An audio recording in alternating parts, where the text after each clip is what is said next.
Si quieren detener la verdad, primero tendrán que atraparme. La lámpara de araña proyectaba sombras alargadas sobre el rostro de mi madre adoptiva mientras pronunciaba las palabras que lo cambiarían todo. Mateo, querido, tenemos que hablar sobre tu herencia. Debí haber sabido que algo andaba mal en el momento en que Margarita Valdemar utilizó la palabra, querido. Nunca me había llamado así en 32 años. Al demonio, la mayor parte del tiempo apenas si me llamaba por mi nombre, yo siempre era, el chico, o, él, cuando hablaba de mí con el servicio. ¿Qué pasa con ella?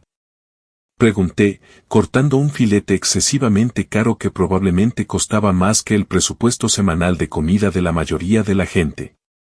El comedor de la mansión Valdemar siempre se sentía como un museo, todo caoba pulida y retratos al óleo de parientes fallecidos que nos observaban con ojos desaprobatorios.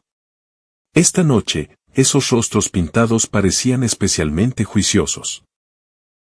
Mi esposa, Elena, estaba sentada frente a mí, con sus dedos perfectamente manicurados rodeando una copa de vino que costaba más que la mensualidad de mi camioneta. Había estado inusualmente callada toda la noche, lo que debería haber sido mi segunda señal de advertencia. Elena nunca estaba callada. Como abogada de alto nivel en el bufete Morales, Castillo y Asociados, vivía para escuchar el sonido de su propia voz. Bueno, continuó Margarita, limpiándose los labios con una servilleta de tela que probablemente requería un servicio de limpieza especial. Tu padre y yo hemos estado discutiendo la planificación del patrimonio y hemos hecho algunos ajustes. Carlos Valdemar, el hombre que me había criado pero que nunca llegó a aceptarme del todo, se aclaró la garganta. Incluso a los 68 años, exigía atención cuando hablaba.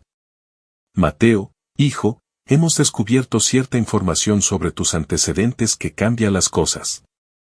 ¿Qué tipo de información? Pregunté, aunque una parte de mí ya tenía la respuesta. La sonrisa de Margarita fue más fría que el lago que se extendía tras los ventanales de la mansión. Eres adoptado, cielo. Pensamos que lo sabías.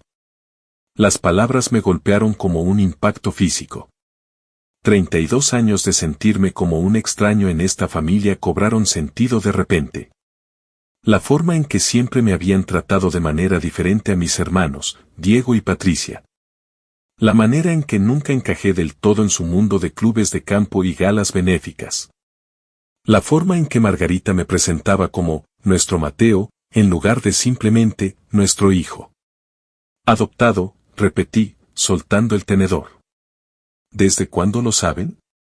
Desde el principio, obviamente, intervino Patricia desde su asiento junto a Diego. Mi hermana, bueno, mi hermana adoptiva, siempre había sido la más cruel del grupo. ¿De verdad pensaste que pertenecías aquí? Mírate, Mateo. Tú trabajas en la construcción mientras Diego dirige el negocio familiar. Vives en esa casita junto al lago mientras nosotros estamos aquí, en la finca de la familia. Diego asintió, su maestría en administración de empresas de ICADE prácticamente irradiaba desde su traje perfectamente planchado. No es nada personal, Mateo. Son solo negocios. La riqueza familiar debe permanecer en la familia. Yo soy familia, dije. Pero incluso mientras las palabras salían de mi boca, se sentían vacías. No, dijo Margarita, y su voz llevaba la finalidad del mazo de un juez. Nunca fuiste realmente uno de los nuestros. Lo intentamos, querido. De verdad lo intentamos. Pero la sangre es la sangre, y tú sencillamente no tienes la nuestra. Sentí que algo moría dentro de mi pecho al mirar a las personas que me habían criado, alimentado y pagado los estudios. Luego miré a Elena, esperando ver algún apoyo, algo de indignación en mi nombre. En su lugar, ella estaba revisando su teléfono. Elena, dije. Ella levantó la vista brevemente. ¿Qué? Oh, esto es entre tú y tu familia, cariño. Estoy segura de que lo solucionaréis. Luego volvió a su teléfono, tecleando rápidamente. 31 millones de euros, dijo Carlos, como si estuviera hablando del clima. Ese es el valor del patrimonio. Se dividirá entre Diego y Patricia, con un pequeño fondo fiduciario establecido para los nietos. ¿Y qué hay de mí?, pregunté, aunque ya sabía la respuesta. La sonrisa de Margarita podría haber congelado el infierno. Siempre serás bienvenido aquí para las fiestas, querido. No se te está desheredando, simplemente se te está redimensionando. La habitación quedó en silencio, a excepción del tic-tac del antiguo reloj de pie en la esquina. Podía oír los latidos de mi propio corazón en mis oídos. Podía sentir la sangre subiendo a mi rostro. 32 años de cumpleaños, navidades, vacaciones familiares, ceremonias de graduación, todo ello se sintió de repente como caridad, como si me hubieran estado haciendo un gran favor al dejarme existir en su órbita. Bueno, dije, levantándome lentamente, supongo que eso lo aclara todo entonces.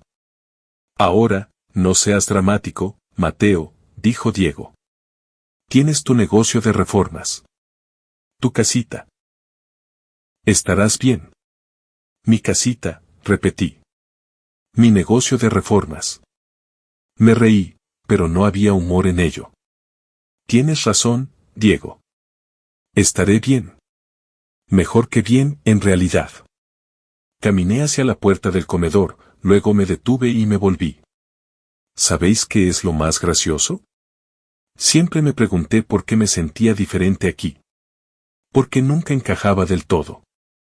Ahora lo sé. Es porque no soy un pedazo de basura engreído y sin corazón. Mateo. Margarita ahogó un grito. No, déjame terminar. Me criasteis durante 32 años.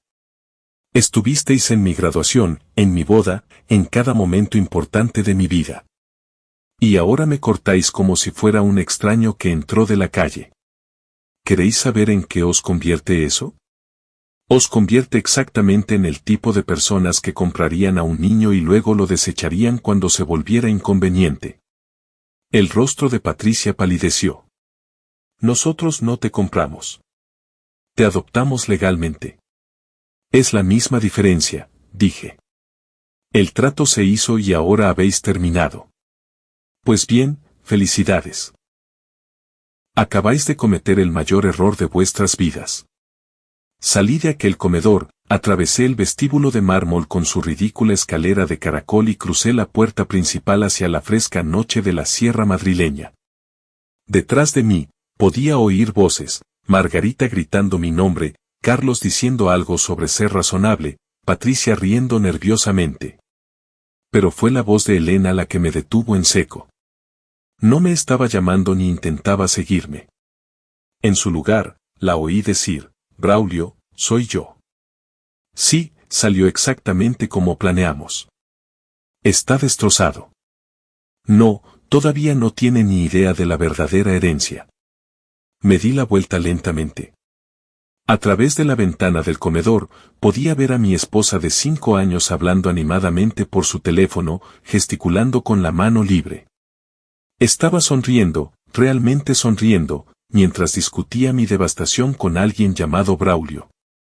Braulio Castillo, socio principal de su bufete, el hombre con el que se había estado quedando a trabajar hasta tarde con más y más frecuencia en los últimos meses. De pie allí, en la entrada circular de la mansión Valdemar, mirando a la familia que acababa de repudiarme y a la esposa que aparentemente celebraba mi miseria, tomé una decisión que lo cambiaría todo. Iba a descubrir quién era yo realmente. Y luego, iba a hacer que cada una de estas personas pagara por lo que me habían hecho.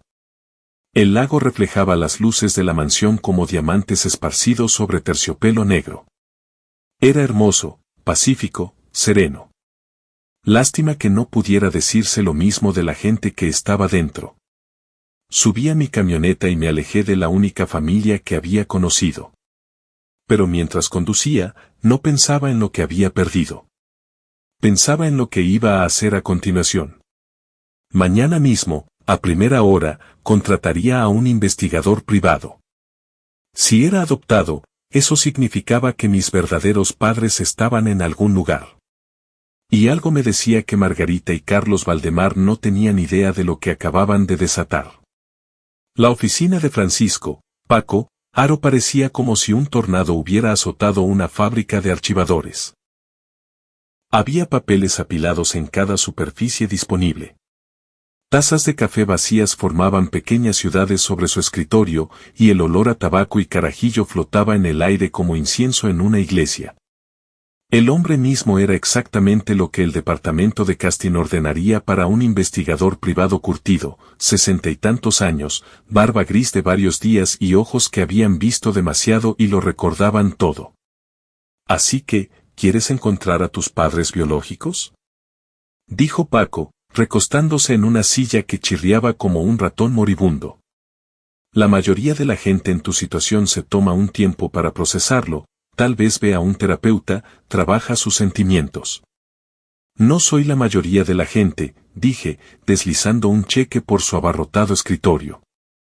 ¿Cuánto tiempo llevará? Paco tomó el cheque y lanzó un silbido bajo. Esto es mucho dinero, Mateo. ¿Estás seguro de que quieres gastarlo en esto? A veces la verdad es más fea que la mentira. La mentira me acaba de costar 31 millones de euros y posiblemente mi matrimonio. ¿Qué tan fea puede ser la verdad? Te sorprenderías. Paco abrió un cajón del escritorio y sacó una botella de coñac. ¿Quieres? Son las 9 de la mañana. Negué con la cabeza. Paco se encogió de hombros y se sirvió un dedo de coñac en una taza de café que decía, el mejor papá del mundo. Cuéntame sobre la adopción, dijo. ¿Qué recuerdas? Nada. Al parecer era muy pequeño cuando ocurrió. Los Valdemar nunca hablaron de ello, ni siquiera lo insinuaron. Por lo que yo sabía, era su hijo biológico. Pero siempre te sentiste diferente. Sí. ¿Cómo lo sabe? Paco tomó un sorbo de su mezcla. Porque está sentado en mi oficina en lugar de la de un psicólogo. La gente que encaja con sus familias no suele buscar otras familias cuando las cosas se ponen difíciles. Tenía razón. Incluso antes de la revelación de anoche, siempre me había sentido como un extraño en el mundo de los Valdemar. Mientras que Diego fue preparado para hacerse cargo de la firma de inversiones familiar y Patricia fue entrenada en el arte de las relaciones sociales de la alta sociedad, yo me había inclinado por trabajar con las manos, construcción, reformas, levantar cosas desde los cimientos. Margarita siempre lo había llamado, mi fase, como si eventualmente fuera a cansarme de querer hacer un trabajo honesto. Necesitaré información básica, dijo Paco, sacando un bloc de notas amarillento que había visto décadas mejores. Nombre completo, fecha de nacimiento, cualquier documentación que tengas. Mateo Miguel Valdemar, nacido el 15 de marzo de 1991. Al menos eso dice mi certificado de nacimiento. Estará modificado después de la adopción. Tendremos que cavar más profundo. Paco garabateó algunas notas. ¿Y tu esposa? ¿Ella apoya esta pequeña misión de búsqueda de hechos? Pensé en la llamada telefónica de Elena anoche, su desdén casual por mi dolor. Su sonrisa mientras discutía mi desgracia con Braulio Castillo. Mi esposa tiene sus propias prioridades ahora mismo. Paco arqueó las cejas. ¿Problemas en el paraíso? Podría decirse que sí. ¿Quieres que investigue eso también? Las investigaciones de cónyuges infieles son el pan de cada día en este negocio. Lo consideré por un momento y luego negué con la cabeza. Puedo encargarme de mi esposa yo mismo. Solo concéntrate en encontrar a mis verdaderos padres. Tú mandas. Paco terminó su coñac y se levantó. Empezaré con los registros de adopción. Veré qué puedo desenterrar. Podría llevar unos días, tal vez semanas. Estas cosas no se mueven rápido. El dinero habla, dije. Haz que hable bien alto. Paco sonrió, mostrando unos dientes que habían visto décadas tan malas como su bloc de notas. Ahora hablas mi idioma. Salí de la oficina de Paco sintiendo que al menos había tomado alguna medida, que había hecho algún progreso. Pero mientras conducía por el centro de Majadahonda hacia mi casa, mi casita, como dirían los Valdemar, no podía quitarme de la cabeza la imagen de la sonrisa de Elena de la noche anterior. Mi casa estaba en una pequeña parcela a 1 kilómetro del lago. Nada lujoso, pero cómoda. La había comprado justo después de casarme con Elena, pensando que sería una buena casa de inicio. Elena había dejado claro desde el principio que la consideraba temporal, un escalón hacia algo más apropiado para una abogada de éxito y su marido. Ahora, mirando el modesto chalet de 2 dormitorios con su pequeño jardín y garaje individual, me di cuenta de que amaba este lugar. Era mío. Me lo había ganado, lo había pagado y lo había mantenido con mis propias manos. A diferencia de la mansión Valdemar con su riqueza heredada y pretensiones de viejo dinero, esta casa representaba el trabajo honesto y un logro real. Estaba abriendo la puerta principal cuando mi teléfono sonó. El nombre de Elena apareció en la pantalla. Mateo, ¿dónde estás? Me desperté y no estabas. Estoy en casa, dije, entrando y cerrando la puerta tras de mí. ¿En casa? Esa ya no es tu casa, ¿recuerdas? Vives aquí ahora, conmigo, en nuestro piso. ¿Nuestro piso? Se refería al carísimo ático en el centro de Madrid que Elena había insistido en que alquiláramos porque era más apropiado para su imagen profesional. Yo había conservado la casa como taller y refugio ocasional, pero Elena tenía razón, técnicamente, ahora vivía con ella. Necesitaba espacio para pensar. Mira, sobre lo de anoche, Mateo, sé que fue un choque, pero tienes que entender que esto no cambia nada entre nosotros. Sigues siendo mi marido. Todavía te quiero. Las palabras sonaban ensayadas, como si las hubiera practicado frente al espejo. Ah, sí, Elena. ¿De verdad? Por supuesto que sí. ¿Por qué siquiera preguntarías eso? Porque anoche, mientras mi mundo entero se ponía patas arriba, tú estabas más interesada en tu teléfono que en apoyar a tu marido. Estaba trabajando, Mateo. ¿Sabes lo exigente que es mi trabajo? ¿Trabajando, eh?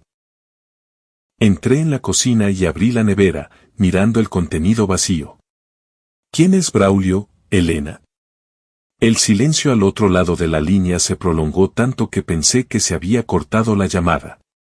Braulio es mi socio principal. Estabas discutiendo nuestros asuntos personales con él. ¿Por qué?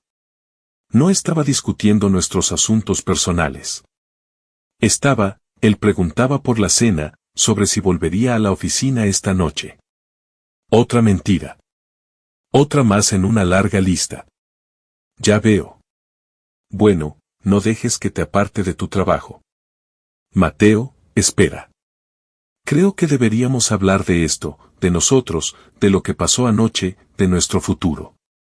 ¿Nuestro futuro? Repetí. ¿Qué futuro es ese exactamente? ¿Aquel en el que me dejan fuera de la fortuna familiar y tú finges que te parece bien, o aquel en el que trabajas hasta tarde con Braulio todas las noches? Mateo, estás siendo un paranoico. Ah, sí. Entonces no te importará si me paso por tu oficina hoy, tal vez para conocer a ese Braulio y ver qué clase de trabajo habéis estado haciendo juntos. Otra larga pausa. Él no está hoy. Tiene un juicio. Claro que sí. Colgué antes de que pudiera decir nada más.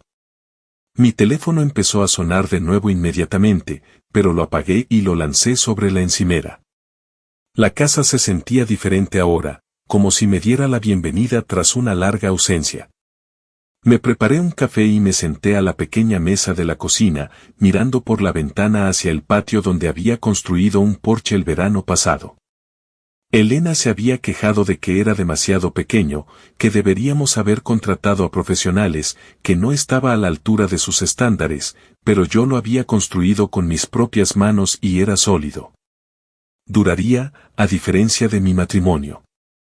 Mi teléfono vibró con un mensaje de texto. Casi lo ignoro, pensando que era Elena. Pero el número era desconocido.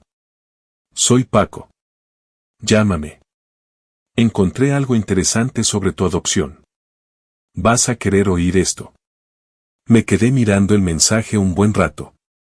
Paco había dicho que podría llevar días o semanas encontrar algo. Habían pasado menos de 2 horas.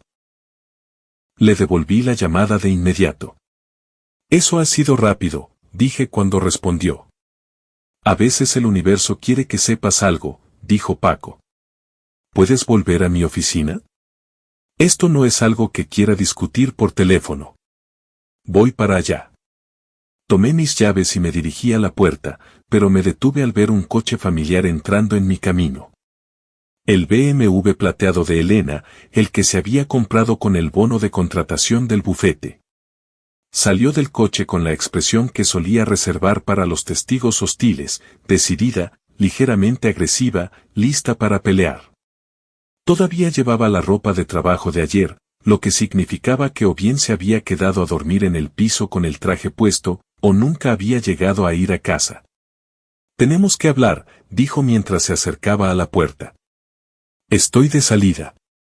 Esto es importante, Mateo. Sobre nosotros. Sobre nuestro matrimonio. ¿Nuestro matrimonio? Dije, abriendo mi camioneta. ¿Ese en el que discutes mis asuntos privados con tu jefe? ¿Ese en el que trabajas hasta tarde cada noche con un hombre cuyo nombre te pone nerviosa? Ese matrimonio, estás siendo ridículo. Braulio es un colega, nada más. Entonces no te importará si lo llamo ahora mismo para presentarme adecuadamente. Saqué mi teléfono y empecé a buscar entre los contactos. ¿Cuál es su número? Mateo, para. ¿Parar qué? ¿Llamar a tu colega, a tu compañero de trabajo?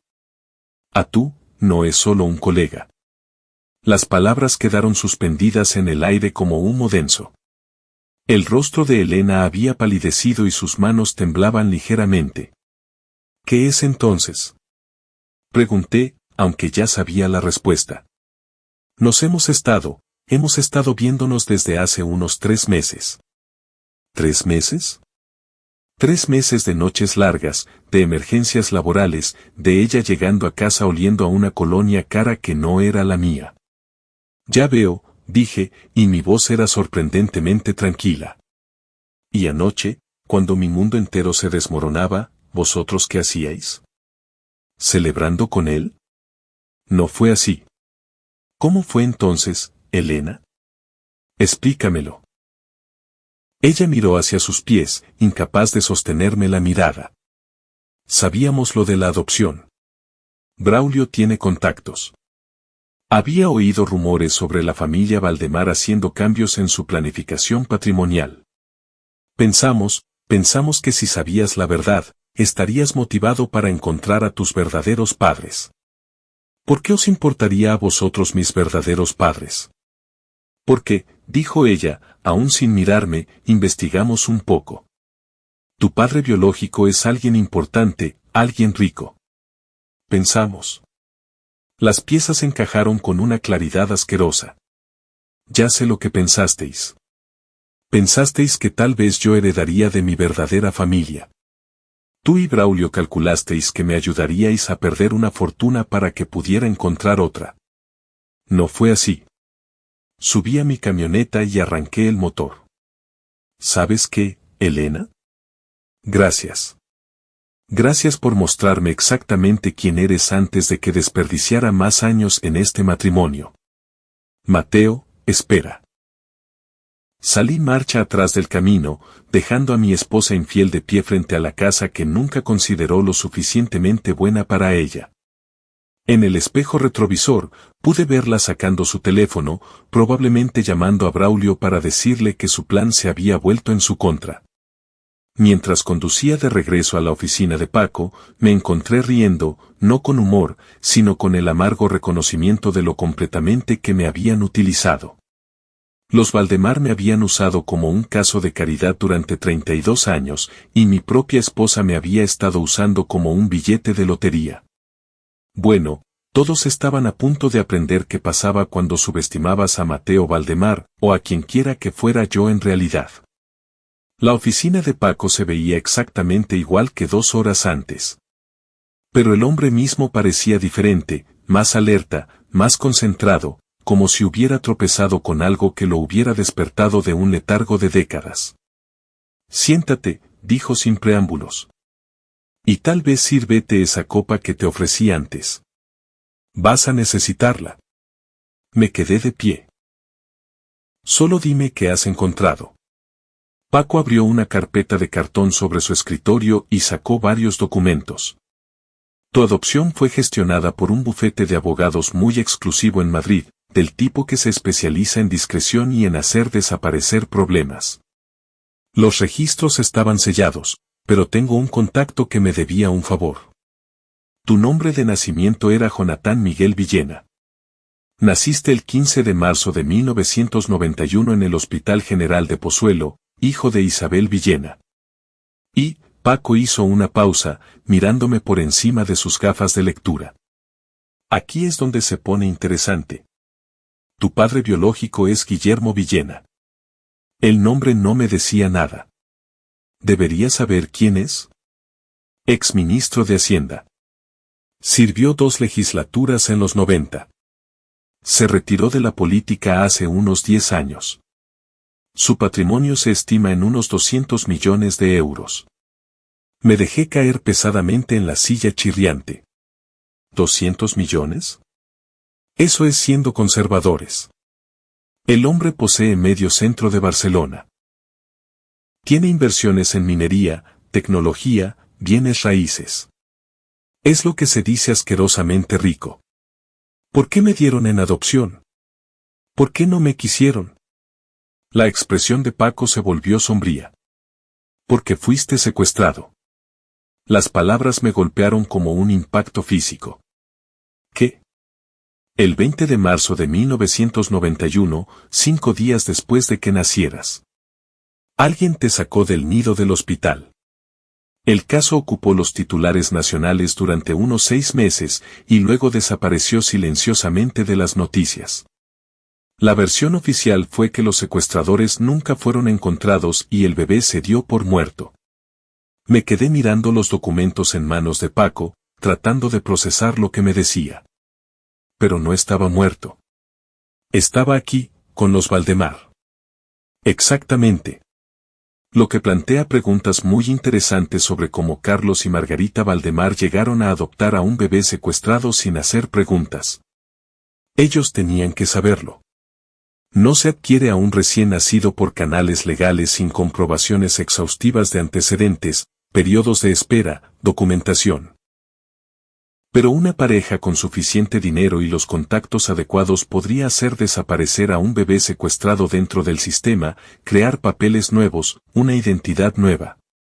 Sentí náuseas. Me compraron a unos delincuentes. ¿Me compraron a unos secuestradores? Esa es mi teoría de trabajo. Sí. Dios mío. Me puse la cabeza entre las manos, tratando de asimilarlo todo. Mis verdaderos padres piensan que estoy muerto. No, no lo piensan. Levanté la vista. ¿Qué quiere decir? Guillermo e Isabel Villena nunca dejaron de buscarte. Contrataron investigadores privados, ofrecieron recompensas, mantuvieron el caso activo mucho después de que la policía se rindiera. Hace unos 5 años, obtuvieron una pista de que su hijo podría estar vivo y residiendo en la zona de Madrid bajo una identidad asumida. Hace 5 años, fue cuando Elena y yo nos casamos. Interesante coincidencia. Paco hizo una nota en su blog. Hay más. Los Villena han estado investigando discretamente a la familia Valdemar durante los últimos 2 años. Saben de ti, Mateo. Saben dónde estás, quién eres, a qué te dedicas. Te han estado observando. ¿Observándome? ¿Por qué no han contactado conmigo? Porque están armando un caso. Quieren demostrar no solo que eres su hijo, sino que los Valdemar estuvieron implicados en tu secuestro. Quieren justicia, no solo un reencuentro. Me levanté y caminé hacia la sucia ventana de Paco, mirando a la calle.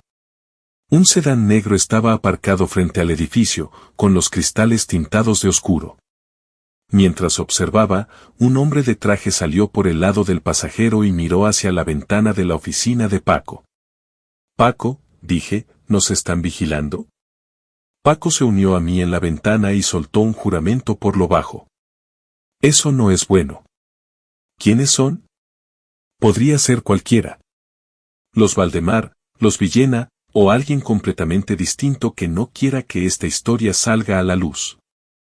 Mientras mirábamos, el hombre de traje cruzó la calle y entró en el edificio.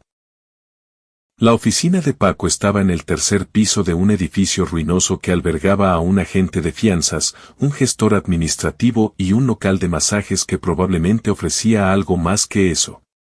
¿Salida trasera? Pregunté. Escalera de incendios.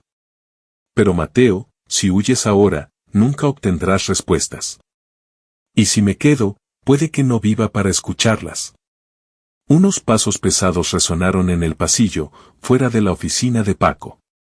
Él recogió rápidamente los documentos de su escritorio y los metió en la carpeta de cartón, luego me la entregó. Todo está ahí. Certificados de nacimiento, papeles de adopción, informes policiales de la investigación del secuestro. La información de contacto de tus verdaderos padres está en la última página. Los pasos se detuvieron ante la puerta de Paco. Siguió un golpe educado. Señor Aro, mi nombre es el inspector Morales, de la Jefatura Superior de Policía. Me gustaría hacerle algunas preguntas sobre un caso en el que ha estado trabajando. La jefatura estaba en el centro de Madrid. Los inspectores de allí no hacían visitas domiciliarias a investigadores privados en pueblos de la periferia, a menos que estuviera pasando algo importante. Un momento. Gritó Paco, y luego me susurró, escalera de incendios, vete ya. Me guardé la carpeta bajo la chaqueta y me dirigí a la ventana que daba a la escalera de incendios. Mientras salía, pude oír a Paco abriendo la puerta de su oficina. Inspector Morales, no le esperaba hoy. ¿Qué puedo hacer por usted? No me quedé a escuchar la respuesta. La escalera de incendios estaba oxidada y probablemente no había sido inspeccionada desde la época de la transición, pero aguantó mi peso mientras bajaba al callejón trasero del edificio. Mi camioneta estaba aparcada en la calle de enfrente, pero no me atreví a volver a por ella.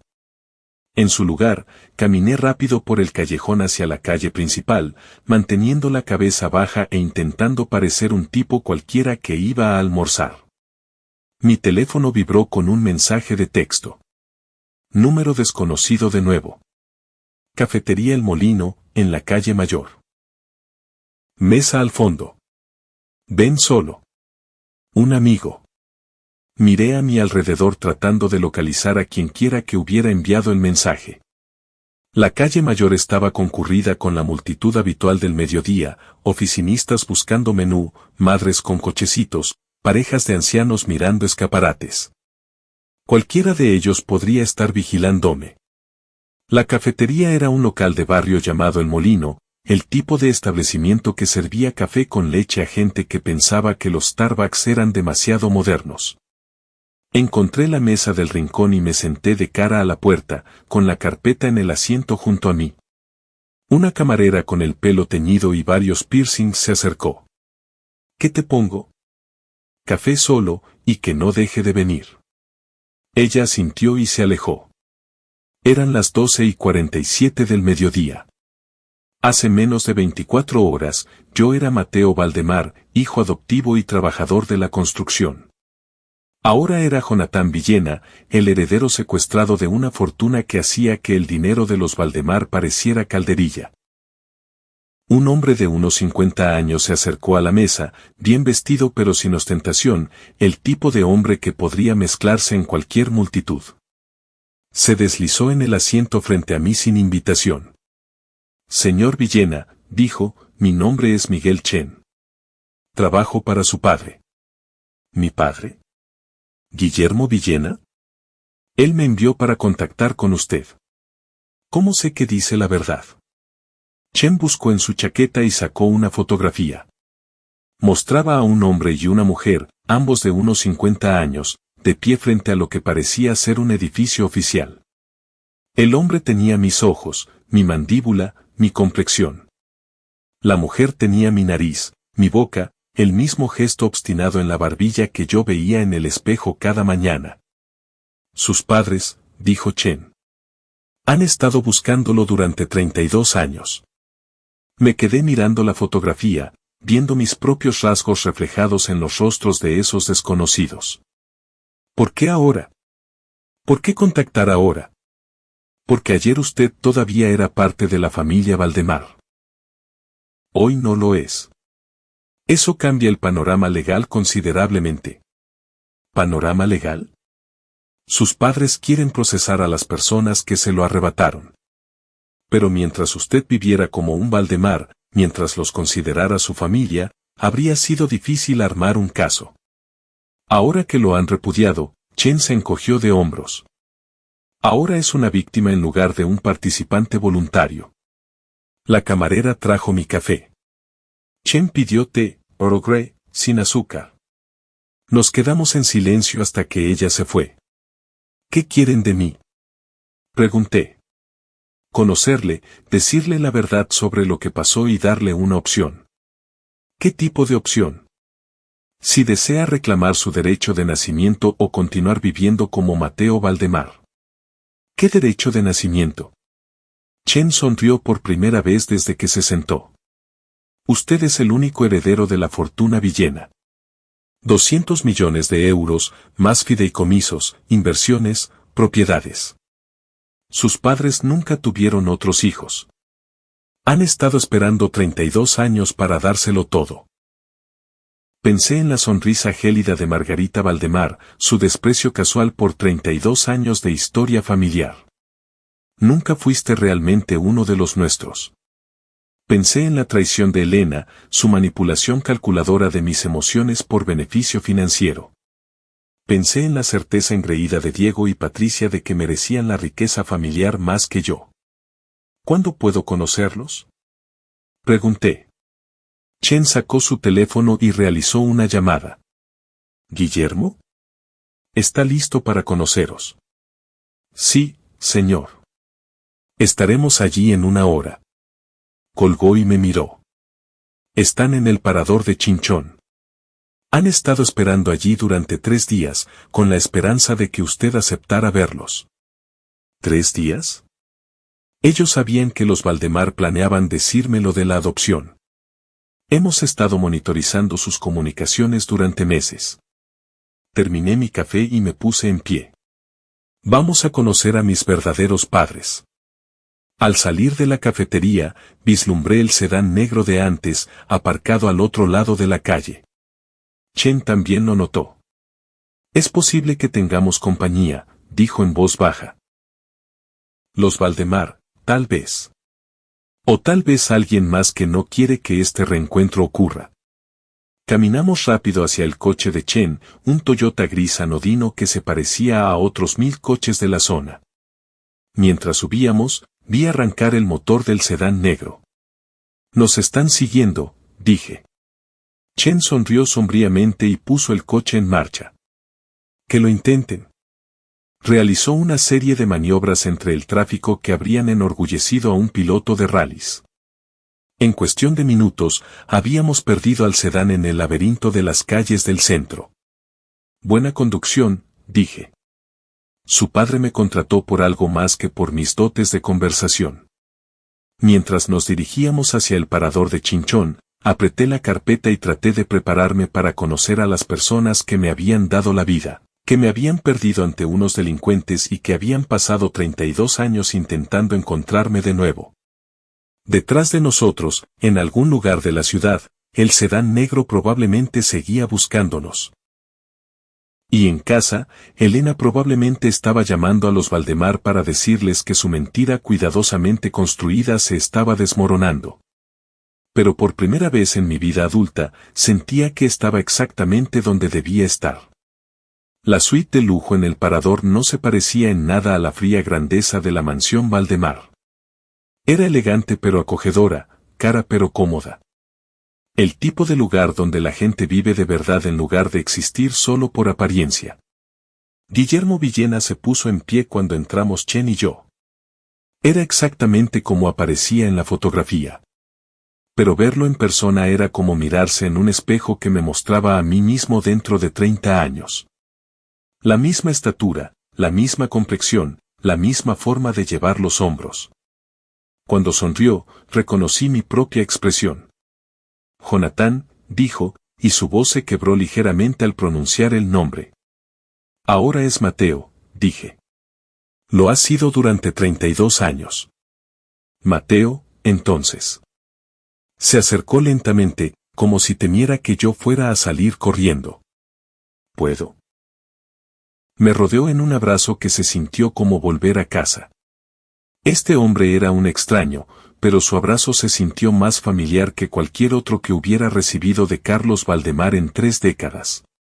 Isabel Villena se levantó de su asiento junto a la ventana. Era más pequeña de lo que esperaba, más delicada, pero había un acero en sus ojos que reconocí del mío en el espejo. Había estado llorando, sus ojos estaban rojos e hinchados, pero sonreía a través de las lágrimas. Mi niño, susurró, tocando mi rostro con dedos temblorosos. Mi precioso niño. Ya no soy exactamente un niño, dije, pero no me alejé de su caricia. Lo eres para mí. Siempre lo serás. Nos sentamos en la zona de estar de la suite, Guillermo e Isabel en el sofá, yo en un sillón frente a ellos, con Chen de pie junto a la puerta como un guardaespaldas. Contadme qué pasó, dije. Contádmelo todo. Guillermo tomó la mano de su esposa antes de empezar. Naciste el 15 de marzo de 1991 en el hospital de Pozuelo. Un parto perfecto, un bebé perfecto, 10 dedos en las manos y 10 en los pies. Éramos las personas más felices del mundo. Isabel retomó la historia, yo estaba agotada por el parto, así que dormía mucho esos primeros días. Tú estabas en el nido la mayor parte del tiempo, alimentado y cambiado por las enfermeras. Al 5.º día, el 20 de marzo, fui al nido para tu toma de la mañana y, su voz se apagó. Habías desaparecido, terminó Guillermo. Simplemente te habías ido. Las enfermeras pensaron que estabas con nosotros. Nosotros pensamos que estabas en el nido. Para cuando alguien se dio cuenta de lo que había pasado, llevabas horas desaparecido. ¿La policía? Pregunté. Hicieron todo lo que pudieron, pero la seguridad hospitalaria en 1991 no era lo que es ahora. No había cámaras en el nido, los controles de acceso eran mínimos. Alguien entró vestido de sanitario y salió con nuestro hijo. ¿Alguna pista? El rostro de Guillermo se ensombreció. Varias. Todas llevaron a callejones sin salida o a testigos que desaparecían. Pero unos 2 años después de iniciada la investigación, empezamos a oír rumores sobre una red de adopciones en el mercado negro. Parejas adineradas que no podían tener hijos o no querían esperar a las adopciones legales podían comprar bebés. Sin preguntas. Los Valdemar, dije. Sospechábamos, pero no podíamos probarlo. Carlos Valdemar tenía conexiones en todas partes, policía, jueces, políticos. Y oficialmente, tú no existías. El registro de adopción mostraba que habías nacido de una madre adolescente que te entregó voluntariamente. Isabel se inclinó hacia adelante. Pero nunca dejamos de buscar. Nunca dejamos de creer que estabas vivo en algún lugar. ¿Cómo me encontrasteis finalmente? Chen dio un paso al frente. Hace 5 años, recibimos un soplo de alguien dentro de la organización de los Valdemar. Nos dijeron que Carlos había estado alardeando de su adquisición, de un hijo, de cómo se había saltado toda la burocracia legal. ¿De quién fue el soplo? No lo sabemos. La información llegó a través de intermediarios, pero era sólida. Fecha de nacimiento, descripción física, incluso algunos detalles sobre tu infancia que coincidían con lo que habíamos aprendido de otras fuentes.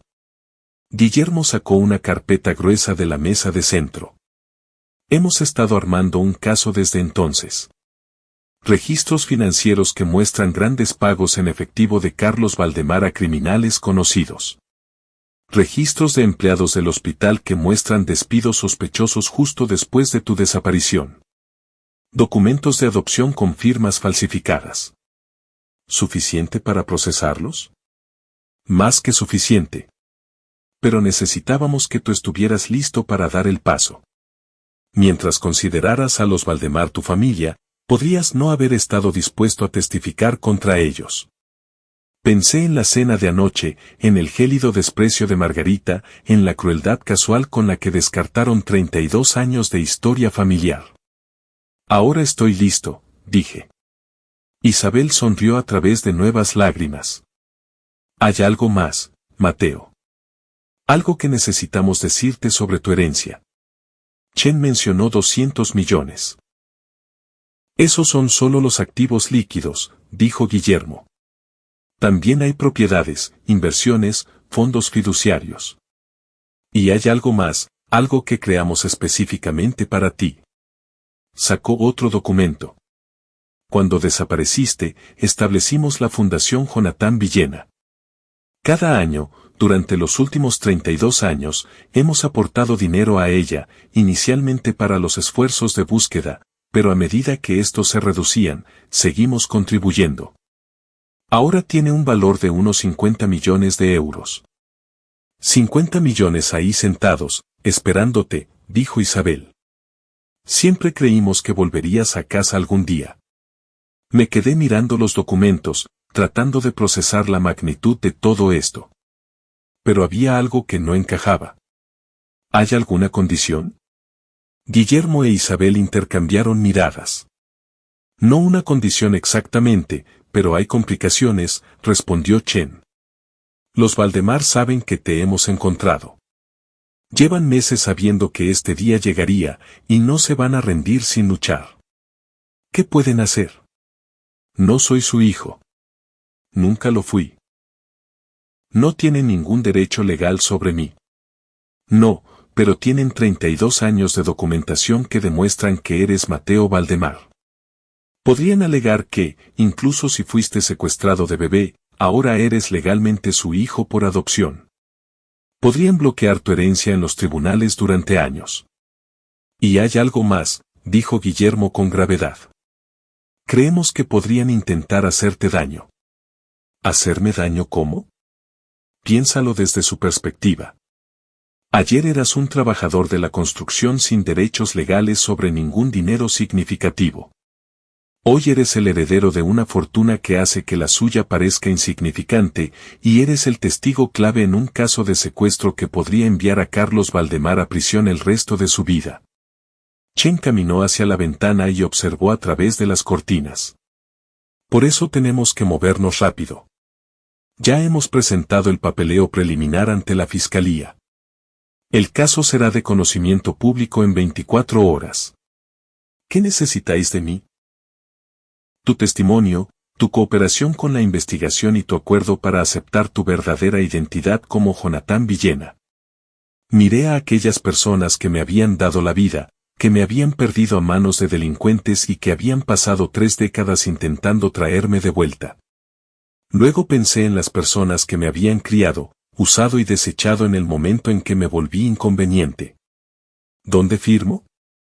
Isabel rompió a llorar de nuevo, pero esta vez eran lágrimas de alegría.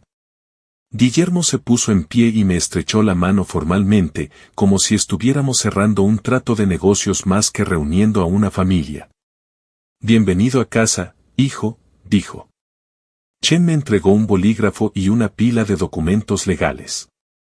Mientras firmaba con mi nombre, mi verdadero nombre, Jonathan Miguel Villena, sentí que por fin me convertía en la persona que siempre debí ser. Hay una cosa más, dije, levantando la vista de los papeles. Mi esposa ha estado trabajando con alguien en su bufete para manipular la situación. Sabían lo de la adopción antes que yo. La expresión de Guillermo se endureció. ¿Cómo se llama ella? Elena Valdemar. Bueno, Elena Morales antes de casarnos. Trabaja en Morales, Castillo y Asociados. Morales, repitió Guillermo. ¿Cómo el inspector Morales? ¿El policía que estaba interrogando a tu amigo investigador privado esta mañana? No lo sé. Tal vez. No, tal vez, dijo Chen. Morales, Castillo y Asociados es propiedad de la misma sociedad de cartera que gestiona los asuntos legales de la familia Valdemar. Tu esposa no solo te está engañando, Mateo. Ha estado espiándote para las personas que te secuestraron. La traición me golpeó como un impacto físico. Una cosa era descubrir que Elena tenía una aventura. Otra muy distinta era saber que todo nuestro matrimonio había sido una mentira, una operación de vigilancia diseñada para vigilar al heredero secuestrado que algún día podría reclamar su derecho de nacimiento. ¿Cuánto tiempo? Pregunté. No estamos seguros, pero dado el momento de vuestra boda y el inicio de nuestra investigación, yo diría que desde el principio. 5 años. 5 años de un extraño listado de procesos donde ella informaba de cada uno de mis movimientos a las personas que me habían robado de mi verdadera familia. Quiero que paguen, dije. Todos ellos. Los Valdemar, Elena, su bufete, todos los implicados en esto. Lo harán, prometió Guillermo. Pero primero, tenemos que mantenerte a salvo. En el momento en que esta historia se haga pública, te convertirás en un objetivo. ¿Qué tipo de objetivo? De los que desaparecen permanentemente. 1/4 billón de euros es mucha motivación para un homicidio. Como invocadas por sus palabras, mi teléfono vibró con un mensaje de texto. Número desconocido. Deja de escarbar o serás enterrado con lo que encuentres. Le mostré el mensaje a Chen, quien sacó inmediatamente su propio teléfono. Te vamos a llevar a un refugio, dijo. Esta noche. ¿Y Paco, el investigador privado? Nos encargaremos de él también. Guillermo me tocó el brazo. Mateo, sé que esto es abrumador, pero no vamos a perderte de nuevo. Cueste lo que cueste, el tiempo que haga falta, vamos a mantenerte a salvo y a hacer que las personas que te arrebataron de nuestro lado paguen por lo que hicieron. Miré alrededor de la suite del parador que se había convertido en mi santuario temporal. A esas personas que eran extrañas, pero que se sentían como familia. A los documentos que demostraban que yo era alguien completamente diferente de quien había pensado ser toda mi vida. Hace 24 horas, yo era Mateo Valdemar, el hijo adoptivo que no encajaba del todo. Ahora era Jonathan Villena, heredero de una fortuna y testigo clave en un caso de secuestro que destruiría a la única familia que había conocido. Lo curioso era que nunca me había sentido tanto como yo mismo. El refugio era una modesta cabaña a 1 hora al norte de Madrid, rodeada de bosques y accesible solo por un camino de tierra. Che nos había llevado allí en el Toyota gris, tomando una ruta que incluía más contramarchas y giros repentinos que un fallo de GPS. ¿Cuánto tiempo estaremos aquí? Pregunté al llegar. Hasta que la fiscalía esté lista para proceder con el caso. Deberían ser unos días, tal vez una semana. ¿Y qué pasa con mi vida, mi negocio? No puedo desaparecer así como así. Tu vida como Mateo Valdemar ha terminado, dijo Chen tajantemente. Cuanto antes lo aceptes, más seguro estarás. La cabaña estaba amueblada de forma espartana pero era cómoda, 2 dormitorios, cocina y una sala de estar con chimenea de piedra. Guillermo e Isabel habían conducido por separado y ya estaban allí cuando llegamos, junto con otro hombre a quien Chen presentó como Marcos Vega, un exagente de inteligencia que ahora se encargaba de la seguridad de la familia Villena. El perímetro es seguro, informó Vega. Sensores de movimiento en todos los accesos, cámaras cubriendo el camino. Si alguien viene a buscarnos, lo sabremos mucho antes de que lleguen. Me instalé en uno de los dormitorios e intenté procesar todo lo ocurrido. Esta mañana era un obrero con una esposa infiel y una familia que me había repudiado. Esta noche era una víctima de secuestro con una herencia de $250 millones y unos padres que habían pasado 32 años buscándome. Mi teléfono no había dejado de vibrar con llamadas y mensajes, Elena, los Valdemar, incluso números que no reconocía. Chen me había aconsejado no responder a ninguno. Deja que se pregunten dónde estás, había dicho. La incertidumbre pone nerviosa a la gente, y la gente nerviosa comete errores. Alrededor de la medianoche, oí un coche acercándose por el camino de acceso. La voz de Vega llegó por el intercomunicador de la cabaña. Vehículo aproximándose. Un solo ocupante, mujer, conduce un BMW plateado. Elena. Me había encontrado de alguna manera. Me vestí y fui a la sala de estar, donde Chen y Vega vigilaban los monitores de seguridad. En la pantalla, pude ver el coche de Elena deteniéndose ante la cabaña. Salió sola, mirando a su alrededor con nerviosismo. ¿Cómo nos ha encontrado? Pregunté. Buena pregunta, dijo Chen sombríamente. Se supone que esta ubicación solo la conocemos nosotros. Vega habló por su radio, está sola, pero eso no significa que no venga apoyo en camino. Manteneos alerta. Elena caminó hacia la puerta principal y llamó. Mateo. Mateo, sé que estás ahí dentro. Tenemos que hablar. Pero recuerda, advirtió Guillermo, todo lo que diga podría ser una mentira diseñada para manipularte. Dejadla entrar, dije. Quiero oír lo que tiene que decir.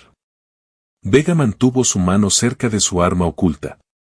Elena entró, sus ojos ajustándose a la luz tenue. Mateo, gracias a Dios que estás a salvo. He estado muerta de preocupación por ti. Ah, sí. Dije. ¿O has estado preocupada por si tus jefes perdían el rastro de su activo? Su rostro palideció.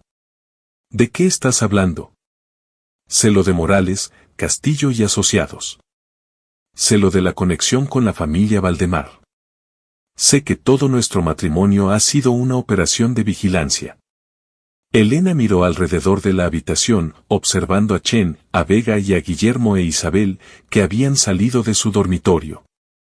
No lo entiendes, dijo ella. No es lo que piensas. Entonces explícamelo. Me contrataron para vigilarte, sí, pero no fueron los Valdemar. Fueron ellos. Señaló a Guillermo e Isabel. La habitación quedó en silencio. Chen y Vega intercambiaron miradas. Guillermo dio un paso al frente. Eso es imposible. Nosotros nunca hemos contratado a nadie para vigilar a nuestro hijo. No directamente, dijo Elena. Pero hace 5 años, un hombre se me acercó. Dijo que representaba a una familia rica que buscaba a un heredero desaparecido. Me ofreció el trabajo en Morales, Castillo y Asociados y una bonificación sustancial si conseguía acercarme a Mateo Valdemar e informar sobre sus actividades.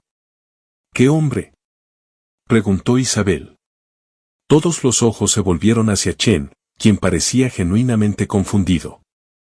Él dijo que representaba a una familia rica que buscaba a Mateo Valdemar e informaba de sus actividades. ¿Qué hombre? Todos miraron a Chen, quien negó con la cabeza. No tengo ningún hermano llamado Tomás, y ciertamente no contraté a nadie para espiarte, Mateo. Pero él sabía cosas, insistió Elena. Sobre la familia Valdemar, sobre el secuestro. Me enseñó fotografías, documentos, pruebas de que Mateo era realmente Jonathan Villena. Vega se acercó a Elena. Describe a ese hombre. 50 y tantos, bien vestido, hablaba con un ligero acento, catalán, creo. Me pagó 50.000 euros por adelantado y me prometió otros 100.000 cuando el trabajo estuviera completo. ¿Cuándo qué trabajo estuviera completo? Pregunté.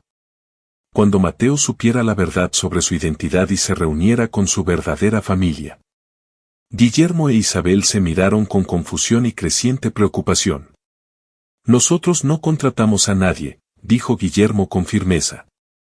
Hemos estado llevando nuestra propia investigación a través de canales legítimos. ¿Entonces quién lo hizo? Preguntó Elena. Chen sacó su teléfono y empezó a hacer llamadas. Tengo que comprobar algo. Vega, mantén a todos aquí seguros. No dejes entrar ni salir a nadie más hasta que averigüe qué está pasando. Mientras Chen salía para hacer sus llamadas, estudié el rostro de mi esposa. Parecía genuinamente confundida y asustada. No como alguien a quien hubieran pillado en una mentira. Lo de Braulio Castillo, dije. ¿Eso también era parte del trabajo? El rostro de Elena se descompuso. No. Lo intenté, la mayoría de los trabajos de este tipo parecen seguir canales de tendencia para llegar a esa parte más lejana de la verdad. Eso fue. Mateo, nunca quise que eso pasara. Pero pasar 5 años fingiendo estar enamorada de alguien, observándolo, informando de cada uno de sus movimientos, eso te hace algo por dentro. Perdí la noción de que era real y que era una actuación. Así que encontraste algo real con Braulio en su lugar. Pensé que sí, pero ahora no estoy segura de nada. La radio de Vega chirrió. Varios vehículos aproximándose. Al menos 3 coches moviéndose rápido. A través de las ventanas de la cabaña, podíamos ver faros cortando la oscuridad. Chen volvió a entrar, con el rostro sombrío. Tenemos un problema. El hombre que contrató a Elena no existe. Tomás Chen es una identidad fabricada. Pero quienquiera que la creó tenía acceso a información clasificada sobre nuestra investigación. ¿Lo que significa? Pregunté.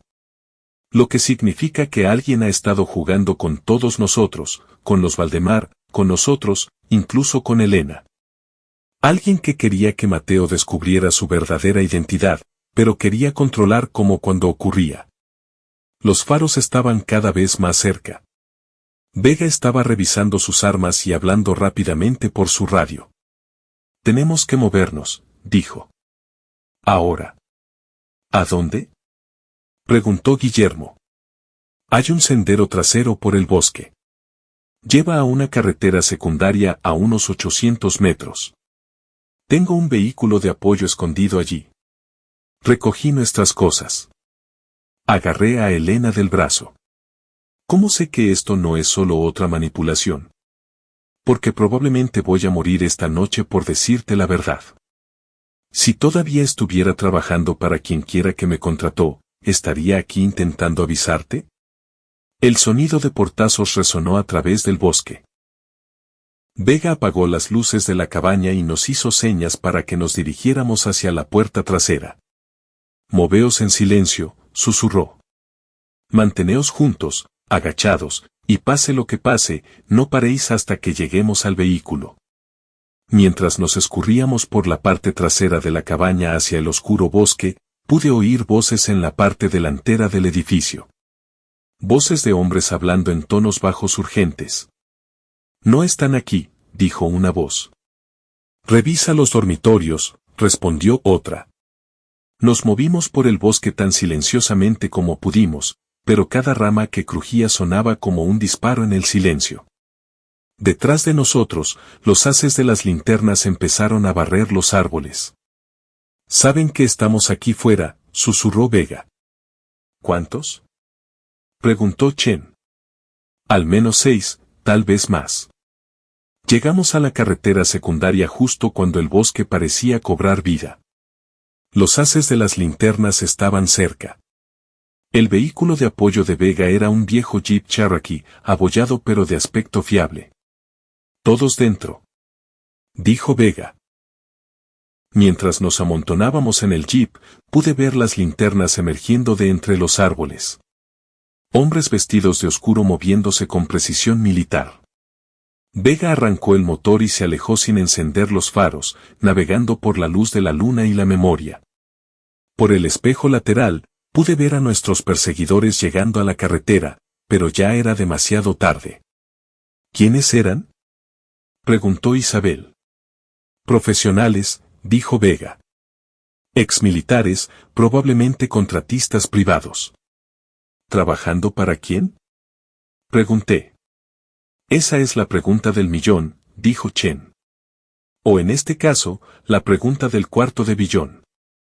Mientras conducíamos a través de la oscuridad hacia un destino desconocido, me di cuenta de que descubrir mi verdadera identidad me había convertido en algo más que en alguien rico. Me había convertido en el objetivo de un juego que no entendía, con jugadores que no podía identificar y reglas que parecían cambiar cada hora. Pero una cosa estaba quedando clara, alguien había estado orquestando los eventos durante años, manipulándonos a todos como piezas en un tablero de ajedrez. La pregunta era si yo era el premio que intentaban ganar o el obstáculo que intentaban eliminar. El refugio de apoyo era un almacén en un polígono industrial a las afueras de Madrid, el tipo de lugar donde nadie hace preguntas sobre actividades nocturnas. Vega había hecho varias llamadas durante el trayecto, y cuando llegamos, otros 2 especialistas en seguridad nos estaban esperando. Esto termina esta noche, dijo Guillermo mientras nos reuníamos en la improvisada sala de conferencias del almacén. No voy a pasarme el resto de mi vida huyendo de las sombras. ¿Qué propone? Preguntó Chen. Vamos a obligarlos a salir. Haremos que vengan a nosotros bajo nuestros términos en lugar de reaccionar constantemente a sus movimientos. Vega asintió con aprobación. Me gusta. ¿Qué tiene en mente? Guillermo sacó su teléfono. Vamos a convocar una rueda de prensa mañana por la mañana, a las 9, en el Hotel Ritz. Anunciaremos la verdadera identidad de Jonathan, el caso del secuestro, todo. Forzaremos a quien quiera que haya estado moviendo los hilos a mostrar sus cartas. Eso es increíblemente arriesgado, protestó Chen. Si nos equivocamos sobre quién está detrás de esto, podríamos estar caminando hacia una trampa. Ya estamos en una trampa, dije. Al menos de esta manera elegimos el campo de batalla. Elena, que había estado callada durante el viaje, finalmente habló. Hay algo más que necesitáis saber sobre la rueda de prensa. ¿Qué pasa? Braulio Castillo se ha estado preparando para este momento durante meses. Tiene un equipo de abogados listos para impugnar la identidad de Jonathan, para alegar que la familia Villena está intentando robar al heredero de los Valdemar. ¿Bajo qué argumentos? Usucapión, dijo ella. El principio legal de que si ocupas la propiedad de otro abiertamente durante el tiempo suficiente, se convierte en tuya. Van a argumentar que, aunque Mateo fuera secuestrado de bebé, 32 años de haber sido criado como un Valdemar lo convierten legalmente en su hijo. Guillermo se rió con amargura. Roban a mi hijo y luego reclaman la propiedad a través del robo. Es obsceno. También es potencialmente efectivo, dijo Elena. Braulio es muy bueno en lo suyo. Lo era, corrigió Vega. ¿Qué quiere decir? Vega nos mostró su teléfono, que mostraba un titular sobre un suicidio en el despacho de un abogado. Lo han encontrado muerto esta mañana con un solo disparo en la cabeza y una nota confesando su implicación en un caso de secuestro de hace décadas. Suicidio, dije, u homicidio disfrazado de suicidio. Dados los eventos recientes, yo diría homicidio, respondió Chen. Alguien está haciendo limpieza, eliminando a cualquiera que sepa demasiado sobre lo que realmente pasó. Elena se había quedado lívida. Si eliminaron a Braulio, entonces yo soy la siguiente. Sé tanto como él, tal vez más. No necesariamente, dijo Guillermo. A ti te contrató ese misterioso Tomás Chen, no los Valdemar directamente. Podría ser más valiosa como testigo que como víctima. Podría ser la siguiente en la lista de todos modos, añadió Vega sombríamente. Pasamos las siguientes horas planeando la rueda de prensa. Guillermo haría el anuncio sobre mi verdadera identidad. Yo daría una breve declaración sobre el secuestro y mi deseo de justicia. Chen presentaría las pruebas que habíamos reunido, y Elena testificaría sobre haber sido contratada para espiarme por una parte desconocida. ¿Qué pasa con los Valdemar? Pregunté. ¿Les damos un aviso previo o se enteran con todos los demás? Ya lo saben, dijo Chen. Te garantizo que han estado monitorizando las comunicaciones policiales, las presentaciones judiciales, todo. Saben que estamos construyendo un caso contra ellos. Bien, dije. Que suden. Al acercarse el amanecer, nos preparamos para salir hacia la rueda de prensa. Vega y su equipo proporcionarían seguridad con apoyo adicional de agencias de la ley con las que Guillermo había contactado a través de sus conexiones políticas. ¿Estás listo para esto?, preguntó Isabel mientras subíamos a los coches. Llevo listo 32 años, dije. Solo que no lo sabía. El exterior del hotel estaba rodeado de furgonetas de noticias y reporteros cuando llegamos. Se había filtrado información sobre la rueda de prensa, y los medios bullían con especulaciones sobre lo que se anunciaría. Nos instalamos en la sala de conferencias principal del hotel con cámaras y micrófonos enfocados en el podio donde hablaría Guillermo. Me senté en una mesa a un lado con Isabel y Chen, tratando de calmar mis nervios. Exactamente a las 9 de la mañana, Guillermo se acercó al podio. Damas y caballeros, gracias por venir. Mi nombre es Guillermo Villena, exministro de Hacienda. Hace 32 años, mi hijo Jonathan fue secuestrado en el Hospital General de Pozuelo cuando tenía 5 días de vida. Hoy, estoy aquí para anunciar que lo hemos encontrado. Un murmullo recorrió la multitud de reporteros. Las cámaras disparaban sus flashes mientras Guillermo gesticulaba hacia mí. El hombre que conocéis como Mateo Valdemar es en realidad mi hijo, Jonathan Villena. Nos fue robado siendo un bebé y adoptado ilegalmente por Carlos y Margarita Valdemar a través de una conspiración criminal que ahora estamos preparados para exponer. El murmullo se convirtió en un estruendo. Los reporteros gritaban preguntas, las cámaras hacían clic rápidamente y pude ver a varias personas al fondo de la sala haciendo llamadas urgentes. Guillermo levantó la mano pidiendo silencio. Tenemos pruebas de que la familia Valdemar pagó a criminales para secuestrar a nuestro hijo y luego utilizó su riqueza y conexiones para crear registros de adopción falsos. Estamos pidiendo una investigación completa y el procesamiento de todos los implicados en este crimen. Señor Villena, gritó un reportero, ¿qué pruebas tiene de estas acusaciones? Chen dio un paso al frente y empezó a detallar la información, certificados de nacimiento, documentos de adopción, registros financieros que mostraban pagos sospechosos, testimonios de empleados del hospital que habían sido amenazados o sobornados para permanecer en silencio. Mientras Chen hablaba, noté una conmoción cerca del fondo de la sala. Varios hombres de traje se abrían paso entre la multitud, y reconocí a uno de ellos, Carlos Valdemar. Todo esto son mentiras, gritó Carlos mientras se acercaba al podio. Mateo es mi hijo. Adoptado legalmente a través de los canales adecuados. Esto no es más que un intento de extorsión por parte de una familia que intenta robar a nuestro heredero. ¿Vuestro heredero? Guillermo se alejó del podio para enfrentarse a Carlos directamente. ¿Te refieres al niño que compraste a unos secuestradores? Me refiero al hijo que crié, eduqué y amé durante 32 años mientras tú estabas por ahí jugando a la política e ignorando tus responsabilidades familiares. La sala estalló en el caos. Los reporteros se lanzaron hacia adelante, las cámaras relampagueaban y el personal de seguridad se movió para mantener a los dos hombres separados.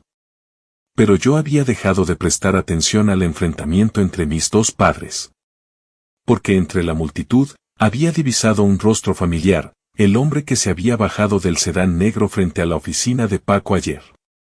Se movía con determinación a través del caos, con la mano dentro de su chaqueta y los ojos fijos en mí. Vega. Grité, señalando al hombre. La cabeza de Vega giró y vio inmediatamente lo que yo estaba viendo. Empezó a moverse hacia el hombre, pero la multitud era demasiado densa, el caos demasiado completo. El hombre sacó la mano de su chaqueta y vi el destello del metal. ¡Cuidado!, gritó Vega. Todo sucedió a cámara lenta después de eso. El hombre levantó su arma, apuntando no a mí, sino a Guillermo. Isabel gritó. Chen se lanzó hacia mi padre. Vega sacó su propia arma y disparó. El disparo del asesino se desvió cuando la bala de Vega le alcanzó en el hombro. Tropezó hacia atrás, su arma tintineó en el suelo y fue inmediatamente inmovilizado por la seguridad del hotel. En medio del alboroto, mientras las sirenas de la policía aullaban fuera y los paramédicos revisaban a todos, me encontré de pie junto a Carlos Valdemar. ¿Por qué? Le pregunté. ¿Por qué lo hiciste? ¿Por qué robarme de mi verdadera familia? Carlos parecía más viejo que sus 68 años, derrotado y exhausto. Porque Margarita no podía tener hijos y queríamos un hijo. No sabíamos que era secuestrado. Nos dijeron que tu madre era una adolescente que no podía cuidarte. ¿Mientes? No, dijo él en voz baja. No miento. A nosotros también nos mintieron. Por las mismas personas que han estado manipulándonos a todos durante décadas. ¿Qué personas? Antes de que Carlos pudiera responder, Vega apareció a mi lado. El tirador está hablando. Dice que fue contratado por alguien llamado Tomás Chen para eliminar a Guillermo Villena y hacer que pareciera una venganza de la familia Valdemar. Tomás Chen de nuevo, dije. ¿Quién es realmente? Estamos a punto de averiguarlo, dijo Vega. El CNI está rastreando el rastro del dinero de los pagos a Elena y al asesino. Tendremos respuestas en unas horas. Mientras la policía despejaba la sala y tomaba declaraciones a todos, me di cuenta de que la rueda de prensa había logrado exactamente lo que esperábamos. Había forzado a nuestro misterioso titiritero a mostrar su mano. Ahora solo teníamos que descubrir quién era y por qué había pasado años orquestando este elaborado juego de destrucción y reconstrucción familiar. Pero al ver a Carlos Valdemar siendo llevado por agentes federales, sentí algo que no esperaba, lástima. Él había sido utilizado tanto como el resto de nosotros, manipulado para creer que estaba rescatando a un niño no deseado cuando en realidad estaba comprando mercancía robada.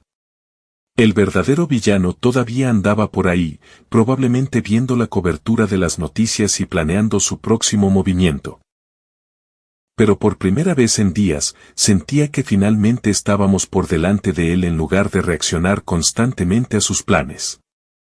El juego no había terminado, pero al menos ahora sabía que yo también estaba jugando. La investigación financiera se movió más rápido de lo que nadie esperaba.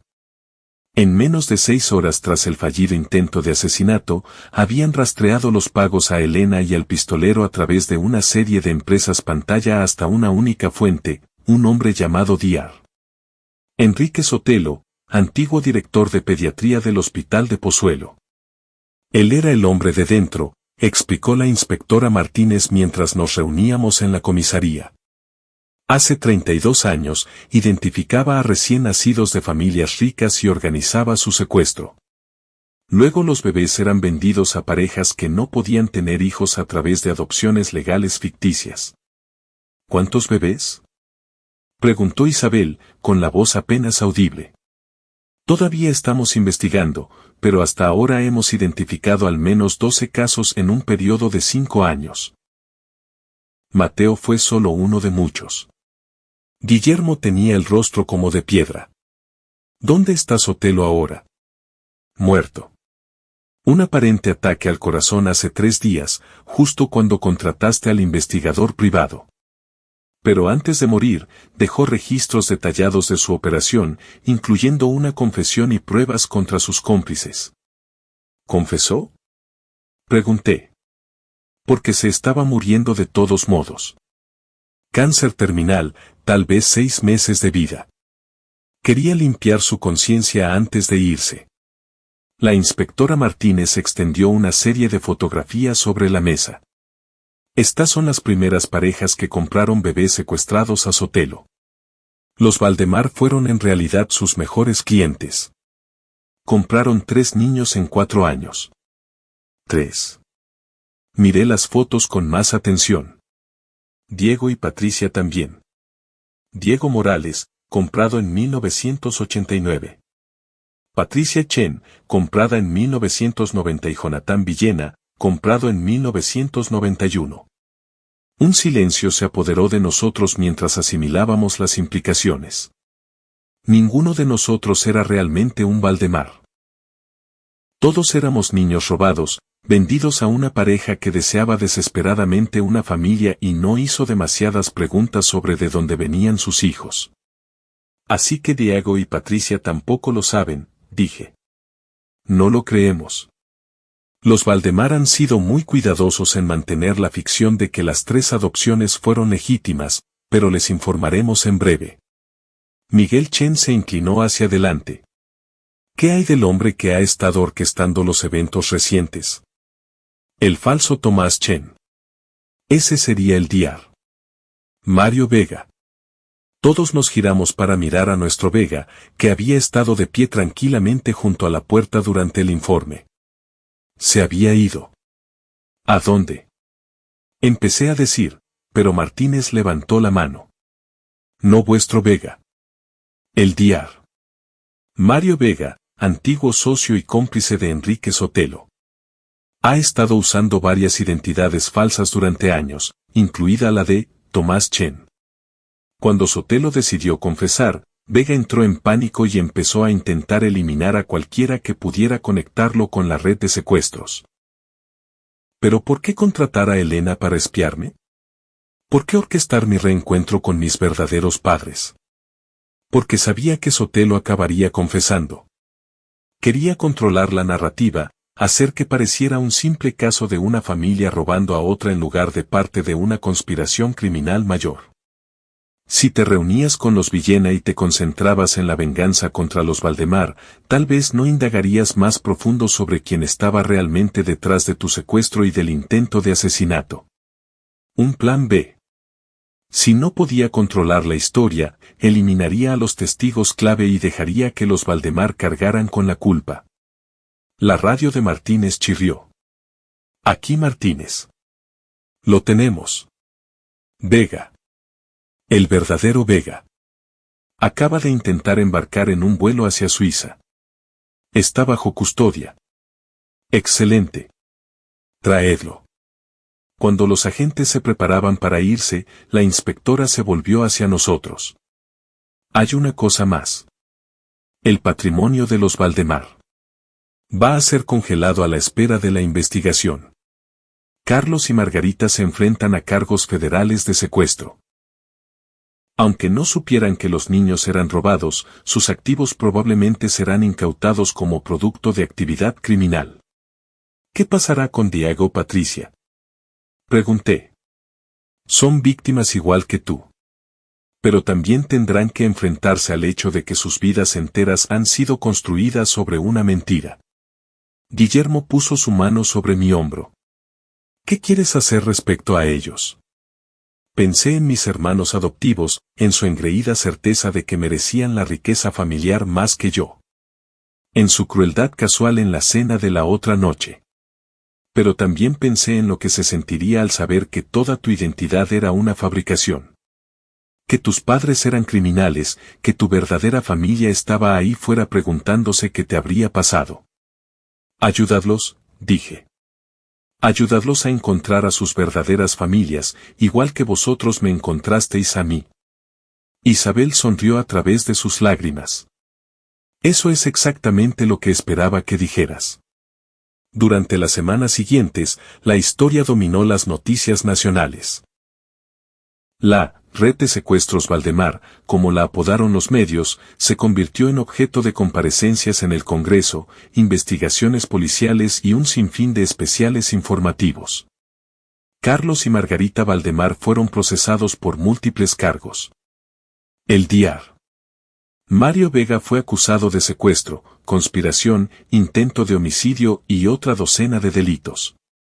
Diego Morales resultó ser el hijo de una adinerada familia ganadera de Extremadura que nunca había dejado de buscarlo. Patricia Chen era la hija de un ejecutivo tecnológico de Barcelona y una prominente cirujana. Ambas familias estaban encantadas de reunirse con sus hijos robados. El patrimonio de los Valdemar fue efectivamente incautado por el Estado. Pero en un giro irónico, los 3 hijos secuestrados, Diego, Patricia y yo, fuimos indemnizados con una compensación significativa de los activos incautados como víctimas del crimen. Elena y yo nos divorciamos discretamente. Ella testificó contra el Dr. Vega a cambio de inmunidad y luego se mudó a otra ciudad para empezar de cero. Le deseé lo mejor. Ella había sido manipulada tanto como el resto de nosotros, y no podía odiarla por ser lo suficientemente humana como para caer en la manipulación. En cuanto a mí, volví a mudarme a mi casita junto al lago. Aunque ya no era pequeña, había usado parte de mi nueva riqueza para ampliarla, añadir un taller y poner un jardín de verdad. Seguía siendo modesta comparada con la mansión Valdemar o la finca de los Villena, pero era mía de una forma en que ninguna propiedad heredada podría serlo jamás. Guillermo e Isabel me visitaban a menudo. Estábamos construyendo una relación lenta y cuidadosamente, sin intentar recuperar 32 años perdidos de golpe. Yo era su hijo, pero también era un extraño, y todos necesitábamos tiempo para descubrir qué significaba eso. Seguí trabajando en la construcción, construyendo cosas con mis manos, viviendo la vida que yo había elegido en lugar de la vida que habían elegido para mí. El dinero estaba bien, significaba que podía elegir mis proyectos, trabajar con gente que me gustaba, construir cosas que importaban, pero no me definía. En una tarde cálida de finales de verano, estaba sentado en mi porche viendo la puesta de sol sobre el lago cuando Paco Haro pasó por allí. Se veía mejor que en su desordenada oficina, más limpio, más alerta, como si hubiera encontrado un nuevo propósito. Pensé que querría saberlo, dijo, aceptando la cerveza que le ofrecí. A Vega le han caído cadena perpetua. Carlos y Margarita Valdemar tienen 20 años cada uno. Toda la red de secuestros ha sido clausurada permanentemente. Bien, dije. ¿Y tú? ¿Qué es lo siguiente para el famoso investigador privado que resolvió el caso del siglo? Paco sonrió. La jubilación. Tus padres me han ofrecido un puesto de supervisión en su equipo de seguridad. Parece que quieren asegurarse de que nada como esto vuelva a sucederle a otras familias. Eso suena perfecto para ti. Sí, así es. Paco levantó su cerveza en un brindis. Por descubrir quién eres realmente. Por descubrir quién eres realmente, asentí. Mientras Paco se alejaba y las estrellas salían sobre el lago, pensé en los últimos meses. Había perdido una familia que nunca fue realmente mía, ganado una familia que no sabía que existía, descubierto que toda mi vida se había basado en mentiras y, de alguna manera, logré salir por el otro lado siendo yo mismo. Lo curioso era que me sentía más como Mateo Valdemar que nunca. No porque ese fuera mi nombre legal o porque me hubieran criado con él, sino porque yo había elegido conservarlo. Jonathan Villena era mi nombre de nacimiento, mi herencia genética, mi conexión con unos padres que nunca habían dejado de amarme. Pero Mateo Valdemar era en quien me había convertido a través de mis propias decisiones, mi propio trabajo, mi propia determinación de ser algo más de lo que los demás esperaban. Era ambos y ninguno. Un hombre que fue robado siendo un bebé y encontrado siendo adulto, que lo había perdido todo y ganado más de lo que jamás imaginó posible. Y por primera vez en mi vida, estaba exactamente donde pertenecía.